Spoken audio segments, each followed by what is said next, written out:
So this is chapter 1 of The Evil Within for my Akuma fail collection. So I'm putting together a series of videos, and they're basically just my attempts at going through Akuma, and most of the time they fail. Occasionally, if I feel like something went really well, I'll probably include that clip. But most of the time, it's going to just be a collection of different deaths throughout the chapter. And it's not probably useful for anyone, except for if you want to see a bunch of strategies that did not work. Occasionally some of the strategies do work, it's just bad luck. But, so this is chapter 1. There's not a lot that goes on in chapter 1 from a perspective of difficulty. It's pretty easy. I do die one time, and it's totally because I'm impatient. So this video is going to be a little bit different than my other videos, because I want to take a couple of minutes and just talk about, like, I guess, the game itself. So Evil Within kind of has like this mixed reviews. I think there's a lot of people that like it, and a lot or maybe even more people that just did not like it. And I can understand why. I personally really like this game a lot. There's a feeling of old school to it, and some major influence from newer games. But I also really like the story, even though most people hated it. There's parts about it I think are very strong. It's just not, I guess, implemented very well. There's a lot of weakness in the character development, and actually just the biggest weakness of the story is the characters themselves. They're very, very flat characters. There's no dimension to them at all. But I think the point of this game was that the characters weren't really supposed to be the story. I think the story was supposed to be the environments themselves, because there's a lot of attention and detail put into these environments. And one of the things I do like about this game that you just saw is the slow walk animation is actually done pretty well, and the camera balances pretty well with it. So, and I guess they have this anticipation that you're going to play the game and walk a lot, which I actually did do my first time. So I do appreciate the fact that they did take a lot of time with environments, and there's like lots of minor details. And some of the first things you see is that this game is going to be very gory, very graphic, kind of have this like old school feel to it. But there's there's some good things about, I think, overall the concepts. But really what it comes down to is you can throw all that crap away. It's all usually about the gameplay, because if the game is not fun to play, it doesn't matter how good the story is, nobody's going to go through it. And if the play is fun and the story's crap, nobody's going to complain either. So let me talk about the gameplay a little bit. There's some major influences from, obviously, Resident Evils. All the early Resident Evils are major influences. It's the same designer, so that's very clear. But I have a very strong feeling of some major influence from Dark Souls, and I think some pretty damn obvious influence from Last of Us. If you look at the entire stealth mechanics of this game, it is directly, exactly like what Naughty Dog did with The Last of Us. And so, if you're going to copy stealth for a game like this, probably a good choice to go with Last of Us. It was done pretty well. Wasn't perfect, but it has some pretty good ideas. So, let me talk a little bit about, I think, some of the things that I've learned after playing this game probably for like about 25 to 30 hours now. The concept of survivor mode or survival mode versus Akuma mode, the things you learn in survival don't really work in Akuma. And let me explain why. So, survival mode and casual mode are very, very similar. The only major difference is there's less ammo. There's some parts that are difficult, and sometimes you lose because of game mechanics, but it doesn't usually bother you that much because you know you can get through it.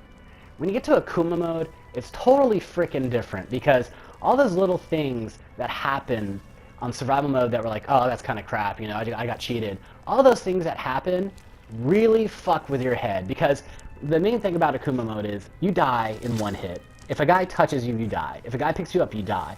If you get hit by a spark, you die. If you touch fire, you die. Any type of damage at all will kill you. So, and instantaneously, it doesn't matter how much health you have. So, first of all, you know, obviously that means health is completely worthless. One hit, you're dead. So, there's a lot of things that happen when you see how often you take damage or get like cheated, where it will lead to your death, and it is very, very frustrating. And it starts to really it really showcases a lot of the game mechanics and where they fail. So one of the first things that took me a really long time to get used to this game is the letterboxing. Like, well, maybe not the letterboxing. Like, first of all, it's weird. You don't normally see a lot of games that have letterboxing while you're playing them. Like, it totally made sense when there's cinematics, because I get it, you're trying to do a movie feel, and that's what this is trying to do. But the letterboxing is weird. And it's also a pain in the ass, because there's certain times where you don't see what interaction you're supposed to have. Because you know sometimes you'll see the X button come up to press it, or you'll see an arc of a bottle throw or a crossbow, and you have no idea what button you're supposed to press because it's off the damn screen because it's covered by the letterbox. So, the reality is, you get used to it very fast.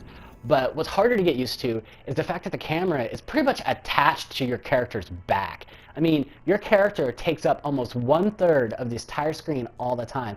And when you're trying to do things like dodge enemies and interact with the environment and pick up stuff, sometimes you fight the camera. And I started hating it, like really, really bad. But after about chapter 5, I was used to it. By the end of the game, I actually kind of appreciated it because it gives you a little bit of a different perspective in the game. So I like the idea, but they should have been a lot better about the actual implementation of how you interact with things. Like, it shouldn't have been so finicky. That's really kind of, it's not consistent is the main problem. So that's probably enough talking about the camera. Let's talk about a few other things. So I learned some very interesting things. I've already made it to chapter 6 on Akumu mode, and chapter 6 is like the make or break chapter. Like, first of all, if you can get past chapter 2, you technically can do the whole game on Akumu mode. I mean, it's not that bad. It just means pretty much chapter 2 is going to show whether or not you have the mental fortitude to make it through the game. And I love how many times. Let me go on a side tangent real quick. The amount of times you get covered in blood and giant pools is ridiculous. It's overused. It starts to become just hilarious at the end. It's like, how many times it's going to happen? It's like riding an elevator in a scary game. Like, how many times are you going to ride a damn elevator? But anyway, so talking about the different, like, you know, some of the things I learned in survivor mode, they just don't apply to Akumu. So, you know, you still got to worry about ammo conservation. But one of my strategies for survival mode, or is it survival? Yeah, it is survival. So survival mode was, I really relied on the handgun, and I thought that was really cool that one of the first weapons you get in the game is actually useful the entire game. To me, that's just awesome. So I really do like the way they did the leveling up in the weapons. But once you get to Akumu mode, it's totally different because, like I said, it's one hit and you're dead, so you don't have a lot of time to fuck around with not taking somebody down. And secondly, the enemies are incredibly fast. Like, pretty much in Akumu mode, everything in this game is 200 to 300% faster than you. That makes it really hard, where a game that was supposed to be kind of slow-paced, you suddenly just gave all the enemies, you know, 200% speed increase, but you're not going to be able to move and turn and do those things. You die a lot because of that. And so I got all the way to chapter 6 using my survivor strategies and stuff like that. And one of mine was like critical hit on the handgun, you know, handgun stock, focusing on that, do a little bit with bolts. And really, that was all I kind of needed. Sprint was very useful too. By the time I'm on chapter 6, I've realized that my progression path is crap. Because, first of all, I'm not good at shooting things in games. So, I was actually impressed that I was able to get headshots in survival mode. In Akumu mode, they are too fast. I cannot shoot the pistol. The best I can do is get a body shot, and it's not too hard to shoot in the legs. But getting headshots, I just can't do it. Also, I felt I didn't understand the value of flash bolts. They are completely overpowered, and honestly, I do not see how anyone could do parts of this game without flash bolts. It would be difficult without upgraded flash bolts, but not using flash bolts, they're too useful. The Agni crossbow itself is probably the best weapon in the game, and it's very cool to use. So I did start over my Akumu run, and I kind of rethought out my strategies, and I thought about how I'm going to use weapons, and I was able to cover all my ground again in a matter of about 2 to 3 hours. And the reason why is, like, first of all, I'm just by, you know, playing the game, I'm a much better player now, so that helps. But I learned that instead of, I use the pistol. For me, what worked is use the pistol to kneecap people. When they drop, immediately burn them with a match. I love that concept. I love the fact that if you don't kill somebody, you know, they fall down, they may get back up, they'll take pot shots at you. You know, it's very cool because you're not really sure sometimes when things are dead. Now, obviously, their head explodes or you stealth attack, you know they're dead. But from the perspective of on Akumu mode, though, I can't do those things a lot. Like, it's very hard to get stealth attacks all the time, for me at least. Other people, I'm sure, are fantastic at it, but I'm not. So I use the handgun now as basically a method of, I shoot you in the knees twice, and then I light you on fire. And I've switched over to more of a focus on the shotgun. And I don't really want the shotgun for damage. I just want as many shotgun shells as I can carry. I never want to pass up shotgun shells if possible, because it is a great weapon for just dropping groups of enemies down. Other than that, I'm relying on the Agony crossbow. And it's mostly flash bolts, and just at that point, whatever I can. I'm considering now maybe just upgrading the crap out of the rifle too, because it's so powerful, but we'll see how that turns out. So, let's talk about the match thing. I like the idea of using matches to burn things, and that burning things is a very big deal in this game. Like burning enemies, burning hay, using torches and burning stuff. Burn, burn, burn. Okay, it's very cool, but the amount of times I've actually ran up to burn an enemy and use a match, and I strike the match, and it drops to the ground, and they just stand up like nothing happened, like the match was wet, it never ignited or something, is ridiculous.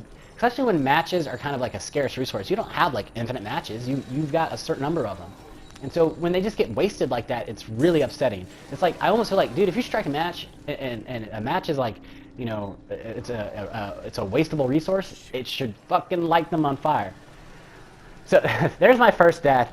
Yeah. So I decided, screw it, I'll just go. He can't see me, and he did, and so he chainsaws me. And then this time I decided to be, actually no, I do not decide to be as patient. As you can tell, I am just like, fuck this, I want to be on to chapter 2. So, anyways, going back to the matches, like I said, there's so many times where like the range on it is totally inconsistent. Like you'll get up really, really close and it doesn't work, or you'll be like, sometimes you'll be like 4 feet away and the fucking thing just ignites everything on fire. So the hit detection for the matches, for how important they are on Akumu mode, how incredibly important matches are to keep you alive, the hit detection is crap, and it's a constant cause of death.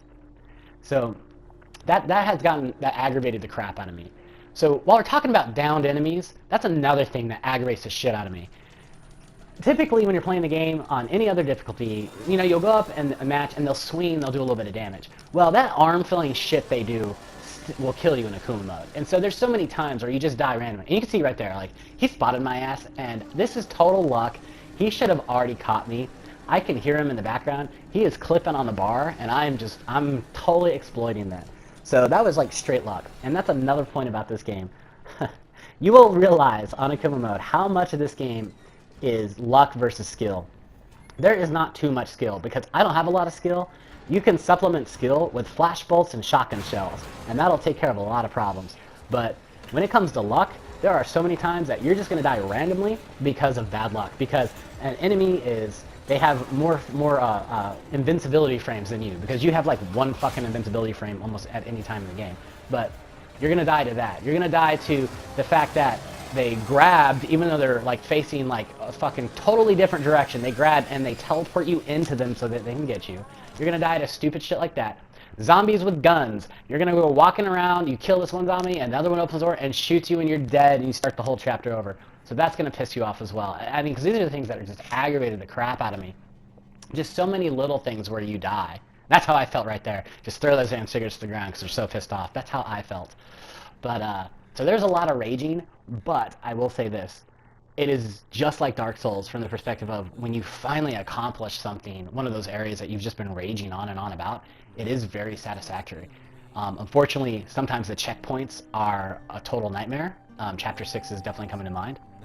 But, so, like I said, there's a lot of problems with hit detection. The one-hit kill sometimes feels to be a bit too much with the really fast enemies, but I kind of like it. But I do feel that there's a lot of mechanics in the game, like aiming the bottle, the fact that the gun sways and you got to spend accuracy points on it, the fact that enemies can teleport, pick you up, the fact that their on the ground attacks will kill you instantly as well. There's a lot of bullshit that happens, and you just accept it. You basically need the mental fortitude to get through it. So we're going to start seeing a lot more deaths. Thanks for watching this one, and hopefully you'll see the next chapter.